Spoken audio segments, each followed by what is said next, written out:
Net paper one series में आज का टॉपिक है अनुसंधान के प्रकार। नेक्स्ट है प्रक्रिया, यानी कि प्रोसेस के बेसिस पे अनुसंधान या रिसर्च दो तरीके की हो सकती है। एक तो मात्रात्मक यानी कि क्वांटिटेटिव रिसर्च, और दूसरा है गुणात्मक यानी कि क्वालिटेटिव रिसर्च। तो देखते हैं कि ये क्या है। मात्रात्मक यानी कि क्वांटिटेटिव रिसर्च क्या होता है।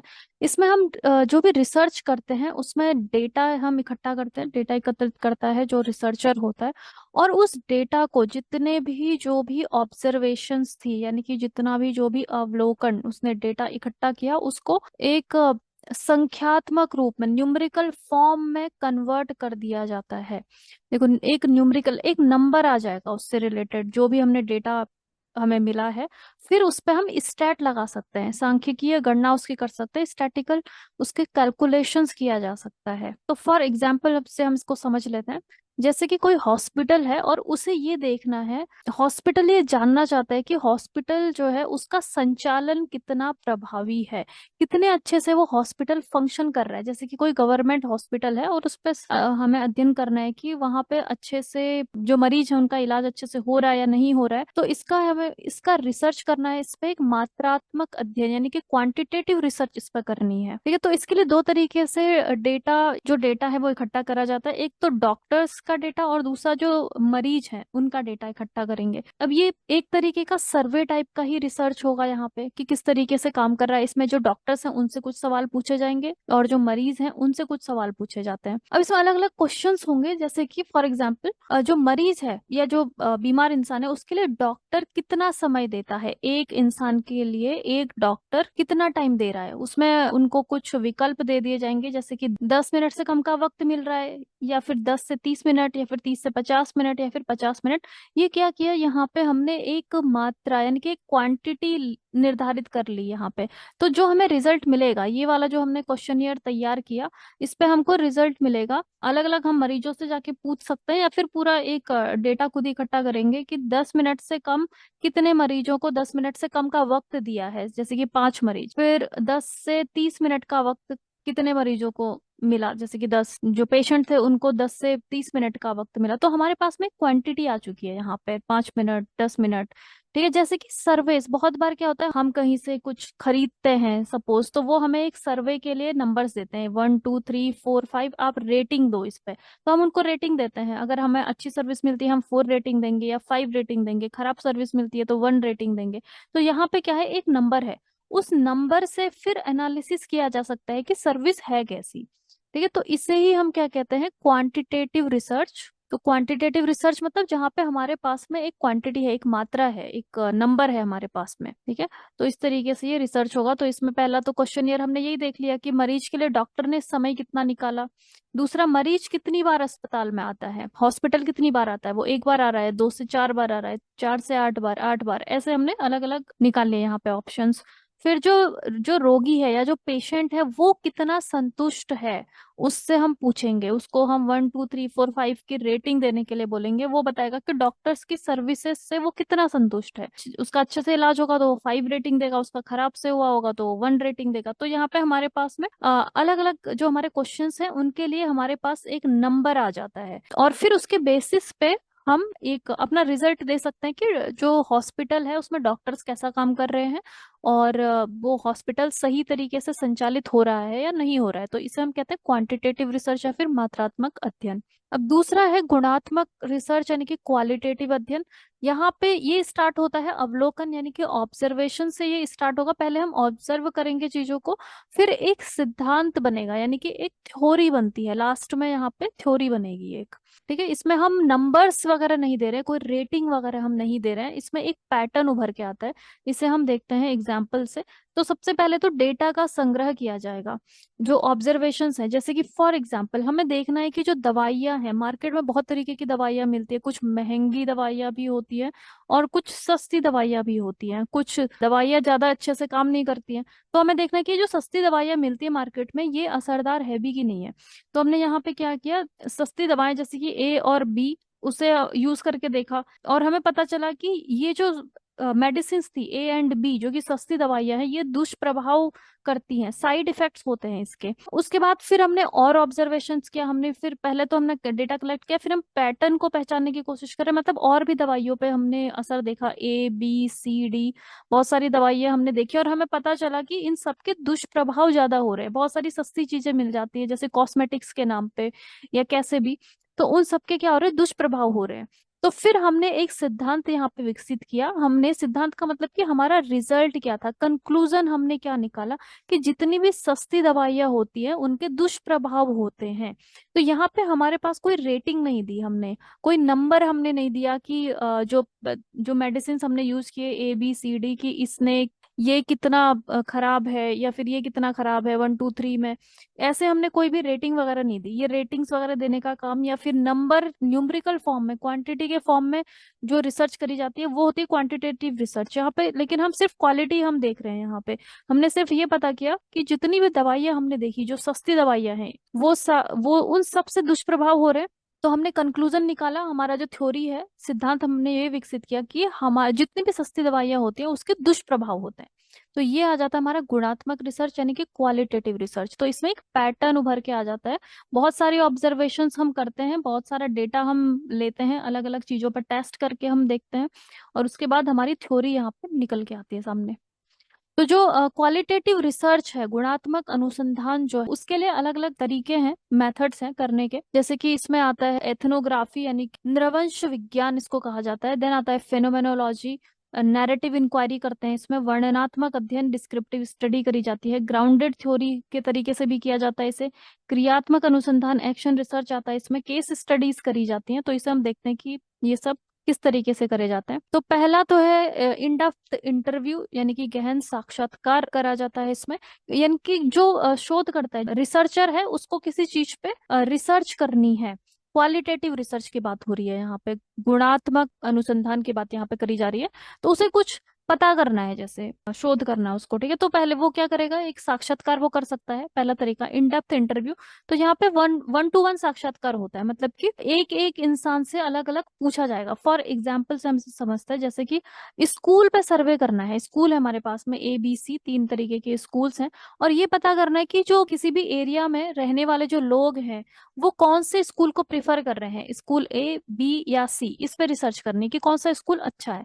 तो क्या करेंगे, इसके लिए पेरेंट्स जितने भी हैं उन सब पेरेंट्स का अलग अलग यहाँ पे इंटरव्यू किया जाएगा 1 to 1। जो रिसर्चर है वो पूछेगा कि ये जो स्कूल आप अपने बच्चों को भेज रहे हैं, सपोज स्कूल A में, वहां पे आप क्यों भेजना चाहते हैं, स्कूल B में क्यों नहीं भेजना चाहते, इस तरीके के सवाल पूछे जाएंगे। तो उससे फिर एक रिजल्ट सामने आएगा कि क्यों उस एरिया में रहने वाले लोग इस स्कूल A को प्रिफर कर रहे हैं, बाकियों को क्यों नहीं प्रिफर कर रहे हैं। तो ये एक तरीका है जो गुणात्मक अनुसंधान है उसको करने का। फिर आता है फोकस समूह यानी कि फोकस ग्रुप।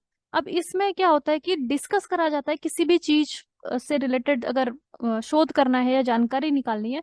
इसमें जो प्रतिभागी होते हैं लगभग 6 से 10 जितने भी शामिल करेंगे, वो सब होते हैं विषय विशेषज्ञ, मतलब कि सब्जेक्ट मैटर एक्सपर्ट। एक्सपर्ट्स को बुलाया जाएगा वहां पे, और फिर डिस्कशन यहाँ पे करा जाता है। उसी को बोला जाता है फोकस समूह या फिर फोकस ग्रुप। उसमें एक मॉडरेटर होगा। मॉडरेटर मतलब कि कोई भी जो ग्रुप डिस्कशन को जो कंडक्ट करता है उसे हम कहते हैं मॉडरेटर। तो उसमें जो मॉडरेटर है वो क्वेश्चन पूछेगा, शोध प्रश्न, जितने भी जो भी जिस पे हमको जानकारी इकट्ठा करनी है किसी भी चीज से रिलेटेड। जैसे कि हमें देखना है कि मार्केट में बढ़ती हुई महंगाई, महंगाई पे यहाँ पे शोध हो रहा है कि इतनी महंगाई अचानक से कैसे बढ़ गई। तो जितने भी एक्सपर्ट है, जो भी कॉमर्स से रिलेटेड इकोनॉमी के एक्सपर्ट्स हैं, उन सबको को जो शोध करता है वो बुलाएगा, और फिर अलग अलग पहलुओं पे प्रश्न पूछे जाएंगे, और फिर लास्ट में एक रिजल्ट आएगा, उससे कंक्लूजन होगा, और उस पे वो जो रिसर्चर है अपनी रिपोर्ट लिखेगा। ठीक है। तो ये भी क्वालिटेटिव रिसर्च ही है, तो इसे हम क्या कहते हैं, फोकस ग्रुप। फिर आता है नैरेटिव रिसर्च यानी कि कथात्मक अनुसंधान। इसमें होता है कि साहित्य की समीक्षा करने का ये एक दृष्टिकोण है। साहित्य की समीक्षा यानी कि review the literature. It means, देखो, कथात्मक अनुसंधान बेसिकली क्या होता है कि नैरेटिव, इसमें हमें नरेशन मिलता है। इट मीन्स कि जैसे इसको हम एग्जाम्पल से समझते हैं, जीवन कहानी अनुसंधान, लाइफ स्टोरी रिसर्च। इसमें क्या करते हैं कि जो शोध करता है वो कुछ किसी ऐसे इंसान को लेके आता है जिससे रिलेटेड उसको रिसर्च करनी है। जैसे कि बायोग्राफी लिखनी है किसी से रिलेटेड, जीवनी लिखनी है किसी की जिंदगी पे, तो उससे जाके प्रश्न पूछे जाएंगे, उसके लाइफ का सब कुछ पूछा जाएगा। किसी के व्यक्तिगत अनुभव, जो पर्सनल एक्सपीरियंस है, उन सब पे पूछा जाएगा। तो ये क्या है, कथात्मक मतलब कि वो इंसान बता रहा है, वो इंसान खुद डिस्क्राइब करेगा। ठीक है, रिसर्चर उससे जाके पूछेगा कि अगर सपोज पूछना है कि कोई विश्व युद्ध हुआ था या कोई भी कोई इंसिडेंट हुआ है, कहीं पे कोई कोई घटना हुई थी, उस घटना के बारे में वो इंसान बताएगा, फिर रिसर्चर उसकी एक रिपोर्ट बना देगा। तो इसे ही हम कहते हैं कथात्मक अनुसंधान यानी कि नैरेटिव रिसर्च, जिसमें आ जाता है हमारे जीवन कहानी अनुसंधान, लाइफ स्टोरी रिसर्च, मौखिक इतिहास, ओरल हिस्ट्री, हिस्ट्री से रिलेटेड, जैसे कि बहुत पुराने लोग हैं, कोई बहुत ओल्ड लोग हैं, उनसे हम जाके पूछ सकते हैं हिस्ट्री से रिलेटेड कुछ भी, कि यहाँ पे बहुत 50 साल पहले कोई एक ऐसी घटना हुई थी, उस पे आप अपने विचार बताओ, या फिर एक्चुअल में हुआ क्या था ना। शोधकर्ता जाके बहुत पुरानी जगहों पे जाके वहां पे जाके रिसर्च करते हैं, पता करते हैं, लोगों से पूछते हैं जो काफी ओल्ड इंसान है, जैसे कि कोई 70-80 साल के जो इंसान होते हैं, उनको बहुत सारी चीजें पता होती हैं कि 80 साल पहले क्या हुआ था, मतलब या फिर 50-60 साल पहले हुआ क्या था, उनसे पूछेंगे। ओरल हिस्ट्री, उनकी मौखिक इतिहास उनसे पूछा जाएगा, व्यक्तिगत अनुभव उनसे पूछे जाते हैं। तो इसी को हम कहते हैं कथात्मक अनुसंधान। फिर आता है घटना विज्ञान यानी कि फेनोमेनोलॉजी। तो ये इस तरीके का शोध है जिसमें लोगों के अनुभव के माध्यम से किसी भी कोई घटना है उसकी प्रकृति को समझने का प्रयास किया जाता है। फॉर एग्जाम्पल, हम उदाहरण से इसे समझेंगे, जैसे कि कहीं पे युद्ध होता है, ठीक है, कोई भी वॉर होती है दो देशों के बीच में, देश ए और बी के बीच में, और उसमें जो भी सोल्जर्स थे उनको वो जो दूसरी कंट्री है उन्होंने उसको क्या कर लिया, पकड़ लिया, प्रिजनर बना दिया। तो वो जो सोल्जर्स थे उनके जो घर वाले हैं, ठीक है, उनके जो परिवार वाले हैं, या फिर उनकी जो वाइफ्स हैं स्पेशली, तो उनसे जाके पूछा जाता है कि उनके क्या अनुभव हैं। ठीक है, जो भी, जैसे कि 10 युद्ध बंदी यानी कि प्रिजनर्स ऑफ वॉर जो हैं, उनकी जो वाइफ्स हैं, उनसे जाके पूछा जाता है कि आप अपने अनुभव बताइए। तो इसे ही हम कहते हैं घटना विज्ञान, यानी कि लोगों के अनुभव के माध्यम से चीजों को समझना। क्योंकि हो सकता है कि जब वो वॉर वहां पे चल रहा था, तो जो वो सोल्जर था वो अपनी फैमिली के साथ में रह रहा होगा मे बी, तो उनको भी बहुत सारे अनुभव पता होते हैं। ठीक है, तो उनकी फैमिली से जाके हम पूछ सकते हैं कि आप अपने अनुभव बताइए। या फिर दूसरा हम एग्जांपल लें, अगर जैसे तमिलनाडु या कोई भी हमारे कोस्टल एरियाज हैं, उड़ीसा है या फिर केरला है, जहाँ पे कि बाढ़ आ चुकी है, ठीक है, वहां पर फ्लड की सिचुएशन हो गई, या फिर बाढ़ आ जाती है, या फिर सुनामी आ जाती है। तो वहां पे जो लोग उस वक्त मौजूद थे, सुनामी जब आई थी उस वक्त, तो उनसे हम पूछेंगे, उनसे जाके पूछेंगे कि आप अपने अनुभव बताइए कि ये जो घटना हुई थी, जो सुनामी आई थी, उसको उसमें क्या क्या घटनाएं हुई थी, क्या क्या चीजें हुई थी, क्या आपके अनुभव रहे थे, क्योंकि उनको सबसे ज्यादा पता होगा, क्योंकि उन्होंने एक्सपीरियंस किया है। राइट, तो ये जो रिसर्च होती है, जो कि उन लोगों से ही पूछना जो कि अफेक्ट हुए हैं, उसी को बोलते हैं घटना विज्ञान, यानी कि फेनोमेनोलॉजी इसको बोला जाता है। फिर आता है नृवंश विज्ञान यानी कि एथनोग्राफी। देखो, एथनोग्राफी होता है किसी एक कल्चर का की स्टडी करना, जैसे कि अलग अलग टाइप के लोग हैं आज भी, बहुत सारे एथनोग्राफी, बहुत सारे लोग होते हैं जो अभी भी काफी रूरल एरिया में रहते हैं, या फिर जंगलों में रहते हैं। उनका अपना एक कल्चर होता है, अपनी एक संस्कृति उनकी होती है, तो उसको, उसका जो अध्ययन है, उसकी जो स्टडी है, उसे ही हम कहते हैं एथनोग्राफी या फिर नृवंश विज्ञान। यहाँ पे अलग अलग तरीके की जो जातियां, जनजातियां, वो सब आ सकते हैं, उनकी जो संस्कृति है, कल्चर है, उसका वैज्ञानिक विवरण, हम उसको साइंटिफिकली स्टडी कर रहे हैं।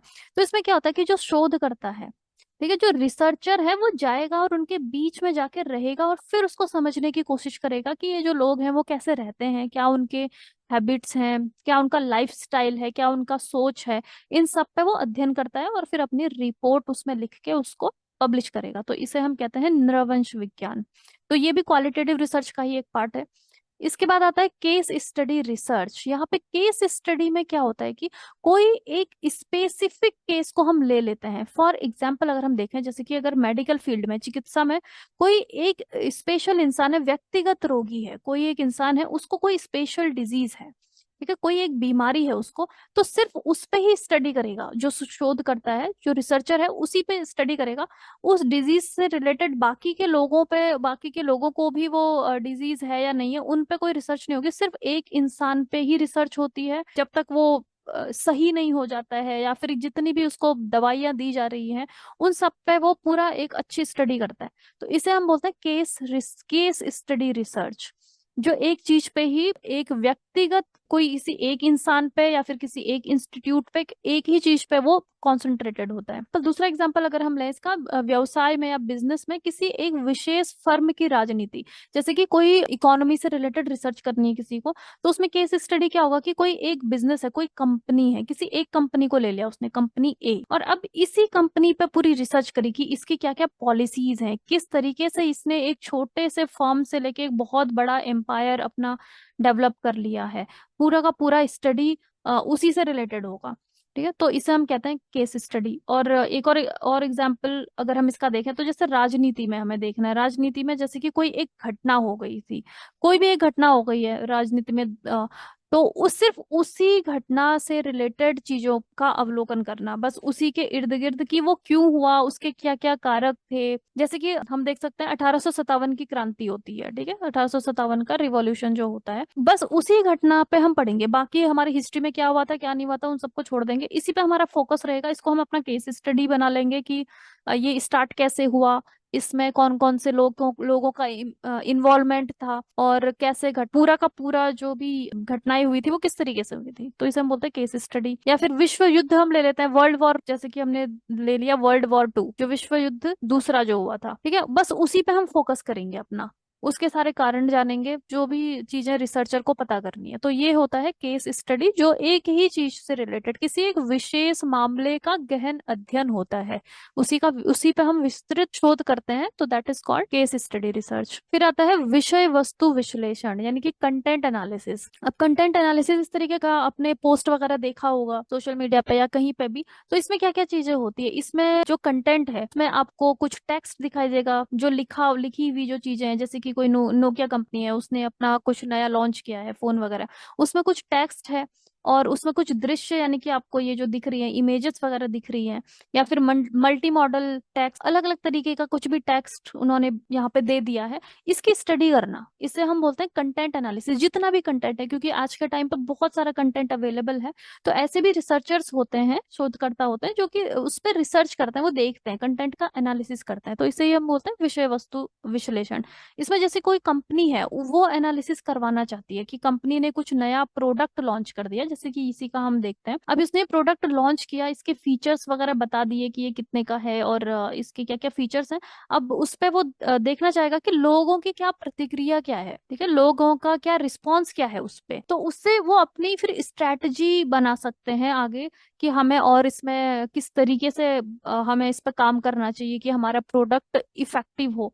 ठीक है, तो इसे हम बोलते हैं विषय वस्तु विश्लेषण या फिर कंटेंट एनालिसिस। ये भी क्वालिटेटिव रिसर्च का ही एक पार्ट है। फिर एक ग्राउंडेड थ्योरी या फिर आधारभूत सिद्धांत। ग्राउंडेड थ्योरी का इस्तेमाल होता है सामाजिक विज्ञान में, और ये एक शोध का दृष्टिकोण है जिसमें कि डेटा से सिद्धांत की खोज करना शामिल है। इसका क्या मतलब है, देखो, जो नॉर्मल जो रिसर्च होती है, सामान्य रिसर्च जो होती है, उसमें सबसे पहले एक हाइपोथेसिस यानी कि परिकल्पना करी जाती है। देखो, हाइपोथेसिस परिकल्पना का क्या मतलब है, जैसे कि कोई एक रिसर्चर है, उसको पता करना है कि जो उर्वरक ए है, यानी कि जो फर्टिलाइजर है, कोई फर्टिलाइजर का इस्तेमाल, किसी कंपनी ने कोई फर्टिलाइजर बनाया, ठीक है, अब उस पे शोध करना है किसी एग्रीकल्चरल रिसर्चर को, जो एग्रीकल्चर के फील्ड में काम कर रहा है, उसको पता करना है कि ये जो फर्टिलाइजर ए है, उससे गेहूं के उत्पादन पे क्या इम्पैक्ट पड़ रहा है। तो पहले वो, इसमें सबसे पहले एक परिकल्पना यानी कि हाइपोथेसिस दी जाती है कि उर्वरक ए जो है गेहूं का उत्पादन को बढ़ाता है। ठीक है, ऐसे हम एक हाइपोथेसिस बनाते हैं कि उर्वरक एक गेहूं के उत्पादन को बढ़ाता है, ये हमने हाइपोथेसिस हम पहले बनाते हैं। उसके बाद फिर क्या करेंगे, उस उर्वरक को डालेंगे खेतों में, जाके देखेंगे और फिर देखेंगे कि वो सच में बढ़ा रहा है, उत्पादन उससे बढ़ रहा है, पेड़ों की ग्रोथ बढ़ रही है या नहीं बढ़ रही है। फिर क्या करेंगे, उसका डेटा एनालिसिस करेंगे, डेटा कलेक्ट करेंगे कि कितनी ग्रोथ हुई, कितने सेंटीमीटर ये प्लांट बढ़ा, कितना ज्यादा इसमें जो फसल, जो गेहूं बड़ा है 10 ग्राम बढ़ गया या 1 किलोग्राम बढ़ गया। ये सारा का सारा डेटा फिर इकट्ठा करा जाता है। तो ये नॉर्मल प्रोसेस होती है रिसर्च की। उसके बाद ये जो हाइपोथेसिस थी हमारी कि उर्वरक ए से गेहूं का उत्पादन बढ़ता है, अगर सच में बढ़ रहा है हमारे डेटा के हिसाब से, तो हमारा जो ये हाइपोथेसिस है, ये परिकल्पना है, वो सही साबित हो जाएगी। और अगर नहीं बढ़ा रहा है, कुछ भी कोई परिवर्तन हुआ नहीं इसमें, तो हम इसको डिसअप्रूव कर देंगे कि हमारी जो हाइपोथेसिस थी वो गलत थी, उर्वरक ए से गेहूं का उत्पादन नहीं बढ़ता है। तो ये एक नॉर्मल प्रोसेस होता है। बट यहाँ पे जो ग्राउंडेड थ्योरी है, इसमें कोई भी हाइपोथेसिस हम नहीं बनाते हैं, क्योंकि हमें कुछ पता ही नहीं होता। यहाँ पे जो ग्राउंडेड थ्योरी है, ये किसी परिकल्पना से शुरुआत नहीं होती है इसकी। यहाँ पे सबसे पहले डेटा का विश्लेषण किया जाता है, ये कलेक्ट एंड एनालाइज डेटा से स्टार्ट होता है। ठीक है, इसका हम उदाहरण देख लेते हैं।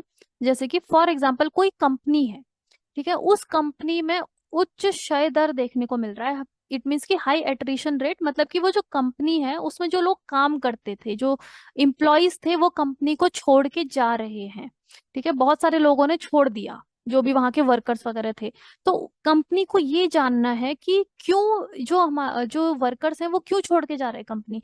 अब उनको कुछ भी कारण पता ही नहीं है। ठीक है, तो यहाँ पे वो कोई हाइपोथेसिस बना ही नहीं सकते, उनको कुछ कारण ही नहीं पता कि सैलरी कम है, या फिर वर्क कंडीशन जहाँ पे वो काम करते हैं वो कंडीशन अच्छी नहीं है। उनका कोई आइडिया ही नहीं है, तो वो कोई हाइपोथेसिस नहीं बनाएंगे। वो सीधे सीधे जाके यहाँ पे डेटा कलेक्ट करेंगे कि कंपनी में नौकरी छोड़ने की दर अधिक क्यों है। तो इस पे क्या कर सकते हैं वो जाके, ये एक सोशल साइंस से रिलेटेड रिसर्च होगा, जिसपे कि पूछा जाएगा, वर्कर्स से जाके पूछा जाएगा। यानी कि ये कौन सा पार्ट हो गया, ये डेटा कलेक्शन का पार्ट हो गया। इसमें हम डेटा को कलेक्ट कर रहे हैं, मतलब कि पूछ रहे हैं, उन्होंने जो भी चीजें बताई उस सबको नोट कर दिया गया यहाँ पे। ठीक है, तो ये सब नोट किया जाएगा। उसके बाद पता चलेगा कि जो कारण था, कारण क्या है, तो उससे एक थ्योरी बनेगी। थ्योरी बनेगी मतलब कि ये जो वर्कर्स हैं वो क्यों छोड़ के जा रहे हैं। हो सकता है कोई कारण हो कि उनका जो वर्क कंडीशन है बहुत बहुत ज्यादा है, 12 घंटे काम करवाया जा रहा है उनसे, इसलिए वो छोड़ के जा रहे हैं। ये एक थ्योरी बन गई। अगर जो डेटा उन्होंने कलेक्ट किया, जो क्वेश्चंस वगैरह पूछ के जो नतीजे सामने आए, उसमें अगर ये पता चलता है कि बहुत ज्यादा घंटे, 12-14 घंटे काम करवाया जा रहा है उनसे, इसलिए वो छोड़ के जा रहे हैं। ठीक है, तो ये हमारे पास थ्योरी आ गई। लेकिन यहाँ पे कोई भी हाइपोथेसिस नहीं बनाया गया। हाइपोथेसिस कब बनता है, जब हमें कुछ ना कुछ हमारे पास में इंफॉर्मेशन होती है, तो उसके बेसिस पे हाइपोथेसिस बना जाता है। जैसे कि मैंने आपको बताया पहले वाले एग्जांपल में कि जो उर्वरक का यूज किया जा रहा था, उससे गेहूं का उत्पादन बढ़ता है, ये हमने हाइपोथेसिस बनाई थी यहाँ पे, कि हमने एक परिकल्पना करी थी। लेकिन यहाँ पे कंपनी को के पास में कुछ भी नहीं पता, उसको पता ही नहीं है कि क्यों छोड़ के जा रहे हैं। तो उसने कोई भी परिकल्पना नहीं बनाई, यहाँ पे सीधे सीधे डेटा ही कलेक्ट किया उन्होंने कि क्यों छोड़ के जा रहे हैं। इस पे एक इंक्वायरी करी, और उस इंक्वायरी से जो भी पता चला उसी से उन्होंने अपना कंक्लूजन निकाला, यानी कि एक थ्योरी बना दी। तो इस तरीके की जो रिसर्च होती है, इसे हम कहते हैं ग्राउंडेड थ्योरी या फिर आधारभूत सिद्धांत। ये भी क्वालिटेटिव रिसर्च का ही एक हिस्सा है। तो इसमें हो गया प्रक्रिया यानी कि प्रोसेस के बेसिस पे दो तरीके की रिसर्च हो सकती है, मात्रात्मक यानी कि क्वांटिटेटिव, एंड गुणात्मक यानी कि क्वालिटेटिव।